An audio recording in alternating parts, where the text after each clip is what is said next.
काळकाम 1 part 12वा. एक काम 12 माणसे 16 दिवसात करतात, तर तेच काम 8 माणसे किती दिवसात करतील? धुळे पोलीस 2024ला आलेला प्रश्न आहे. तर या गणितामध्ये फक्त एकच नियम लक्षात ठेवा. काम आहे ते नेहमी छेदात घ्यावे व बाकी सर्व अंशामध्ये लिहायचे. मित्रांनो, एक काम तेवढे छेदामध्ये घ्यायचं आणि बाकी सर्व अंशामध्ये लिहायचं. 12 गुणिले 16.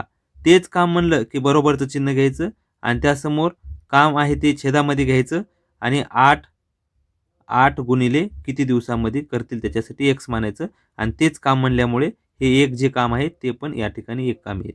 तर मित्रांनो, हे अंशामध्ये जे आहे ते छेदामध्ये येऊन जाईल. 12 गुणिले 16 भागिले 8 बरोबर एक्स. एकला काही किंमत नसते म्हणून एक सोडून द्यायचं. 8 1 8 8 दोन्ही 16 आणि 12 1 12 12 दोन्ही 24. तर मित्रांनो, या गणिताचं उत्तर येईल 24. आवडले असेल तर लाईक करा.